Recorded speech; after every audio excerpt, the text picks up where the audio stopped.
Here it is. We are reviewing the most polarizing album in music history, in my opinion at least. There's no in between on this album. People either love it or they hate it. There's no one who's just like, yeah, it's okay. It's a fine album. No one says that. You're either like, dang, this is amazing, or God, this sucks. There's no in between. Uh, it's tough to have a normal conversation about this album because most people are either way biased towards just the positives or way biased towards the negatives. There's very few people uh, who can be very objective about this album. It's hard to find, and that's with good reason. This is one of the weirdest albums in history. It is rare to find an album with this many features that still feels like it is by one artist. It's rare to find. This album has features on, let's see, I have the list right here. On 1, 2, 3, 4, 5, 6, 7, 8, 9 of the 13 songs. You can hear my dog going crazy. And one of these songs is an interlude. So 9 out of 12 songs are just features. Or they not just features, they have features on them. And that is rare to find, that it is that common to have features on here, but every one of them still feels like they're by the same artist. It's rare that the features don't take over. Also, almost every song on this album is at least 6 minutes long, or 5.5, somewhere right there, which is crazy. Most songs are about 3 minutes long, or they have been since about mid 2000s at least. About 3 minutes long. I can't talk. And it's crazy that most of these songs just don't wear out their welcome, and they just are still very entertaining to hear over and over again while being 6 or 7 minute songs. So we're going to go ahead and we're not going to review this in order. We'll go ahead and talk. This album it tells a story as it goes. It is about Kanye's dark, twisted fantasy. And it starts with him explaining the beginning of his fantasy, and it ends with a spoken word called Who Will Survive in America? Not really a song. And I just saw it here. Oh my gosh. It says 97% of users like this album on the My Beautiful Dark Twisted Fantasy. That's crazy. But starts with his dark fantasy and ends with a spoken word of Who Will Survive in America. And it ends with Lost in the World by Bon Iver. And this is a good song. And I feel like the intro just kind of ruins it for me. But it kind of fits the theme of the album of his whole, this is his fantasy and what he wants, but then he's just lost in the world. And it's kind of a mixture of his fantasy and the world, because he can't have all of one or none of one. He's got to have a mixture of both. But I feel like this song, the chorus is phenomenal, but the intro is not good. It's just too long. And I think Kanye's verse is possibly the worst or second worst on this album, I think, in my opinion at least. But the chorus is so good and so epic, and the instrumental for this song is phenomenal. But it ends the album in a good way as to how it's set. And then you jump back to the start. Like, he goes from it ends with just a mixture of both, but the beginning is full on, it's him describing his fantasy a little bit while he's still in the real world some ways. There's different people who have different opinions on what this album is, but this opener is just phenomenal. The background vocals of "Can We Get Much Higher?" and it's so high. That is layered so perfect. It just sounds phenomenal every time I hear it. I'm like, gosh, this sounds great. And this whole song is amazing. The beat with a little the guitar, oh my goodness, this song is phenomenal. And there's so many good lines on this song. The maybe one of the best lines on this whole album, bars on this whole album is, what is it? I'm trying to think. Oh yeah, it says the plan was to drink until the pain over, but what's worse, the pain or the hangover? Fresh air rolling down the window. Got too many Urkels on your team. That's why your wind's low. That is phenomenal. That is expert writing. And this song is a long one, of course, like most on this album are. But man, this song is freaking phenomenal. This is one of the highlights of the whole album for me. The beat is phenomenal, as I have said. There's some good lyrics in here. There's some bad ones, of course. It's a 6 minute song by Kanye West. What do you expect? But the good ones far outdo the bad ones here. And the background vocals are good through the whole song. And I feel like it mixes it up and switches it up. It's not the same the whole time. This song is phenomenal as well. And then we get to, in my opinion, one of the worst songs on the album, which is Gorgeous by Kid Cudi, Kanye, Kid Cudi, and Raekwon. And I feel like this song just goes on and on. I think it should have ended right at Kanye's part. The feature here is just not needed, and his lyricism just does not keep up with Kanye's. And this is This is probably the most political, one of the most political songs on the album. It goes on about race and what's wrong with America, and it just keeps going on. And it's a good song. It depends on what you think about what he says in there, but regardless, you can still appreciate how good his lyricism is. He has some good ones in here. What is it? No one questioning Jerome get more time than Brandon. They check in my bags at the airport and tell me that it's random. That's a really good line. But I feel like this song should have stopped right at the end of Kanye's part, which Kanye and Kid Cudi on this song sound phenomenal together. And this is just, it's a good song. But the last verse by Raekwon, the switch up of the beat, I think it ruins the song. So this will go near the bottom of the list for me. And then we will jump on to the worst song of the whole album, which is Blame Game. This is the worst song on the album. I don't think there's much debate about it in my mind, at least. The part with John Legend, it's okay. Like, it's nothing special. I think it's like a solid song. But the Chris Rock feature, this is by far the worst part of the whole album. It's just, there can be explicit stuff in songs, but this is just too much in my opinion, and it gets too weird and uncomfortable to listen to.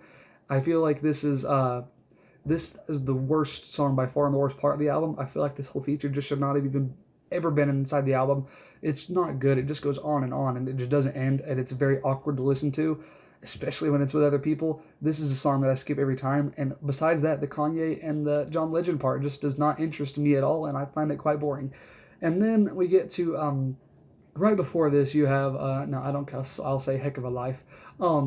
This is a weird song. I feel like the beat I love so much, but lyric-wise, this is the worst song on the album by far. Now, I said Blame Game was the worst song, but just lyrically, Heck of a Life is not very good, but the instrumental makes up for everything. I will completely listen to the song just for the music and ignore the words if you can.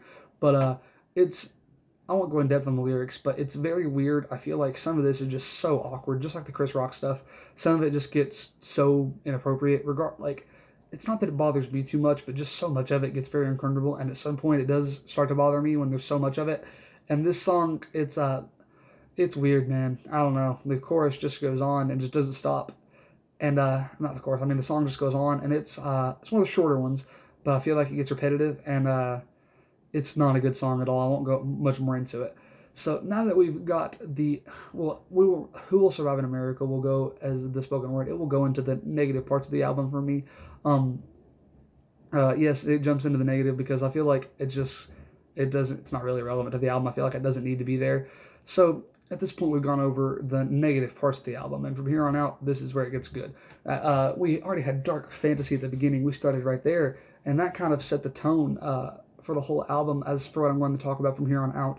Then we have Power by Kanye West. There is not one human who does not know this song, or at least know the little, the shouting at the beginning, the hey, And there's no one who has never heard that before.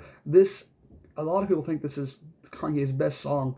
There's many people who think that it's one of his most popular.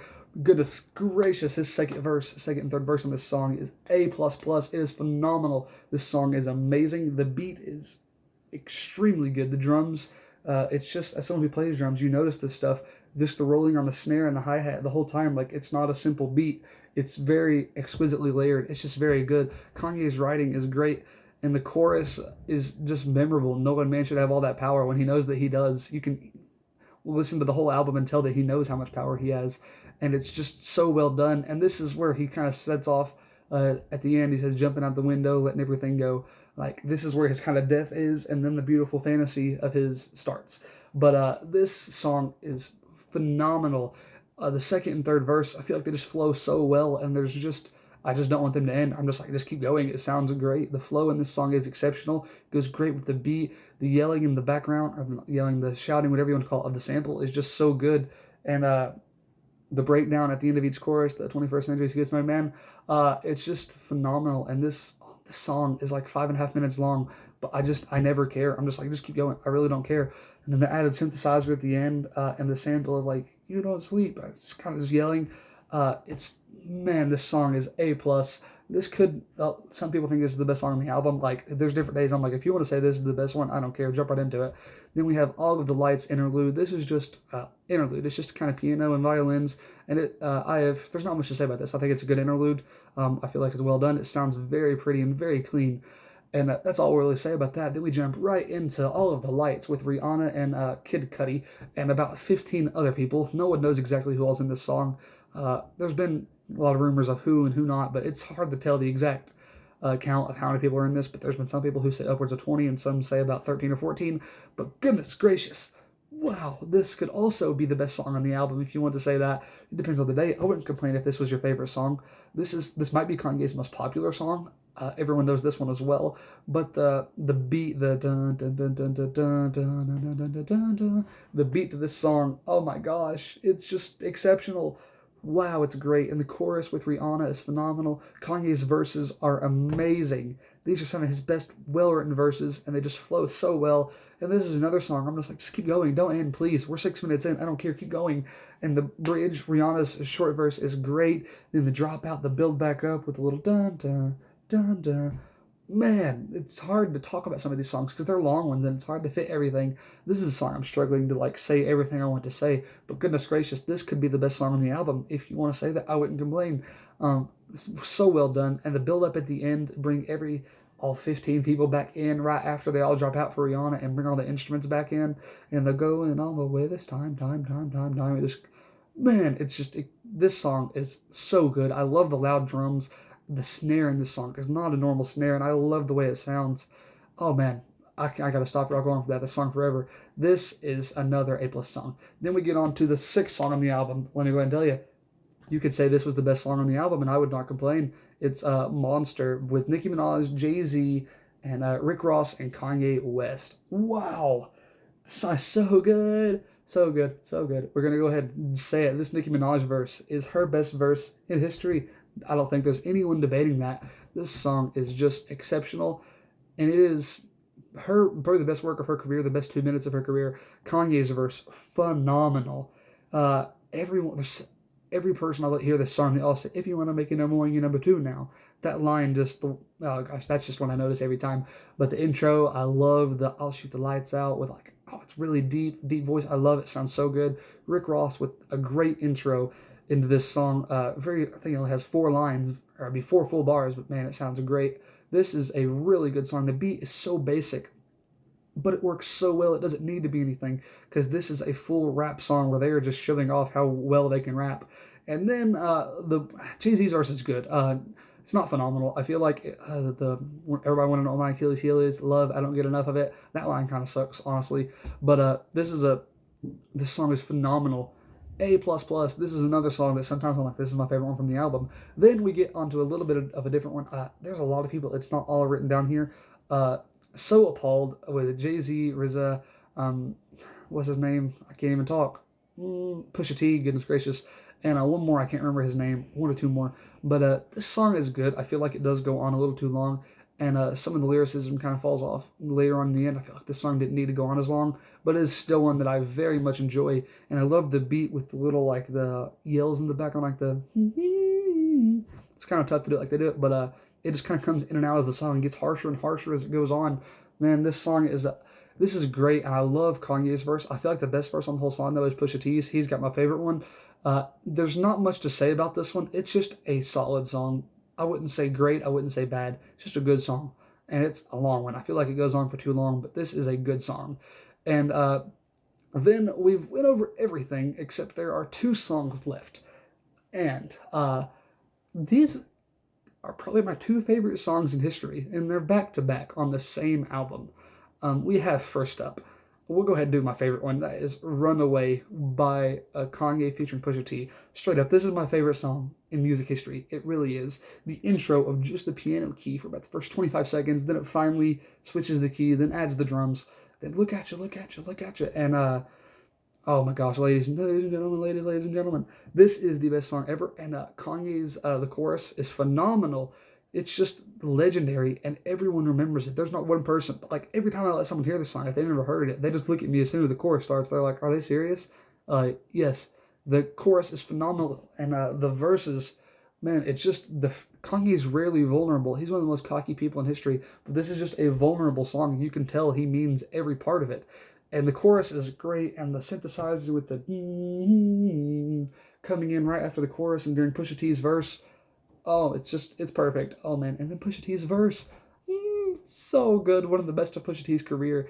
And it's probably the second best feature on the album for Pusha T's verse here.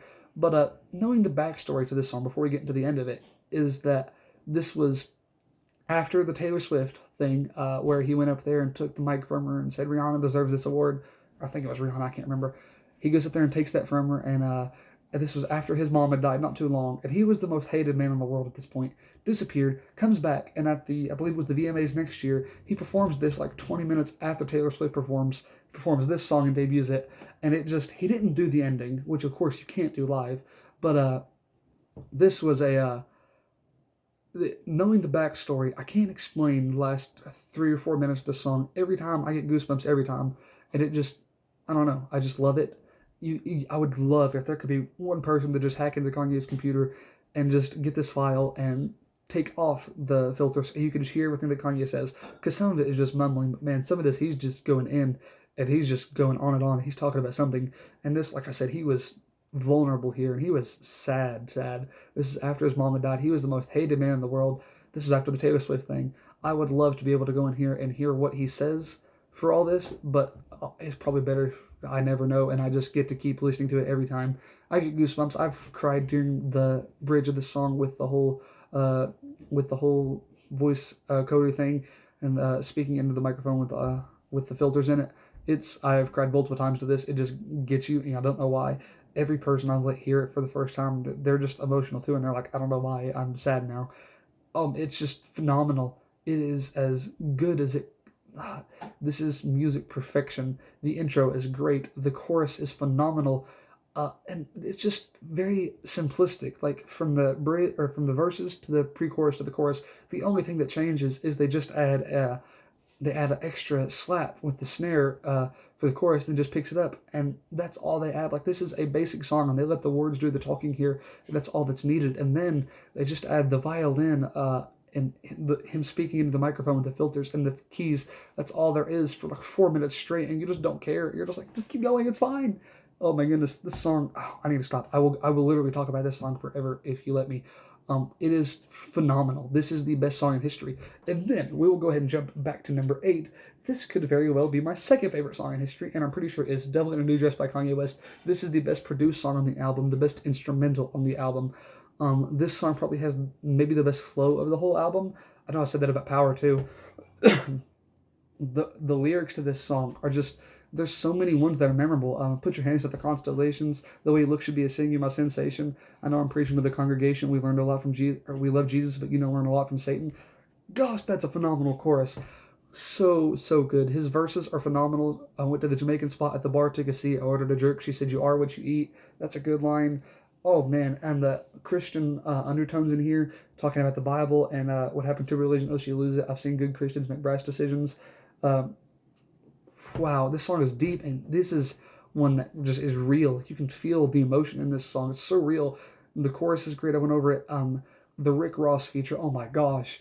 At the end, where he says, "Making love to the angel of death, catching feelings, never stumble, retracing my steps," and it drops out, and it's just the one guitar chord, and then it all comes back in. That is one every time I'm like, oh my God. Just the goosebumps on my arm. I cannot, the emotion. I love music so much, and Runaway and Devil in a New Dress are ones that I don't listen to unless I'm by myself usually, or someone that I know will be quiet, and I listen to in good speakers. I won't just play them. I'll play them usually I have really good studio headphones, these right here to my left, really good studio DJ headphones, and are in my car, and that's the only time I listen to these songs. And it's because, especially for Devil in a New Dress, this instrumental could be the best instrumental in history, in my opinion. The piano and the guitar and the violins, it's just so expertly layered and so expertly crafted and mixed. And the guitar solo is phenomenal. Everything drops out the way it builds back up. Then Rick Ross, there's no words for 2 minutes, and then he's back. You're like, whoa, this song's still going? Oh my gosh, I need to stop. I've talked about this song for almost 3 minutes now, and I've talked about Runaway for like 5 minutes. Okay, so I need to give this album a score. We're almost at 20 minutes now. This is a tough one. There's no one that will deny this album has some negatives. Like I said, I think Gorgeous, Blame Game, Heck of a Life, Lost in the World, those are 4. I think Gorgeous and Lost in the World are 2 okay songs, but negatives compared to the rest. I think Blame Game and Heck of a Life are just bad songs. But you have legit Dark Fantasy, Power, All of the Lights, Monster. Those could all 4 be those are 4 A+ songs. And then you have my 2 favorite songs in history in Devil in a New Dress, Runaway. And So Appalled is just a good one. It's a good song that I like. And it's tough. I know this album has some weaknesses, but I'm giving this album a 10. Any song or any album that has my two favorite songs in history and four A plus songs behind that, and then like two B plus songs. If you can forget three bad songs, it's a full album. This album is a 10. This is the best album in music history, in my opinion. And there's no one that can deny. There's no one that can deny at least how good some of these songs are. No one can listen to this whole album and not like any of the songs. This album is about as perfect as an album can get. And in an album talking about his dark fantasy, it can't be perfect. It's a dark fantasy. So it fits the mold that some of these are so different that you just don't like them. Like, if it was all perfect, if this was a perfect album, it wouldn't be a dark fantasy. It would just be a beautiful fantasy. The dark fantasy, there's got to be some awfulness in here, like Heck of a Life and Blame Game, that is just, I think it's gross and I don't want to listen to, but it's a dark twisted fantasy. It says my beautiful dark twisted fantasy. It's not a beautiful fantasy. And I think it fits it very well. This album is about as perfect as I could have ever hoped. And I love it. This is a 10. This is the best album in music history. Thank you for watching. Comment and tell me if I'm right or wrong. I know some people are going to disagree. Holy crap, this is 20 minutes. I've got to go. Subscribe.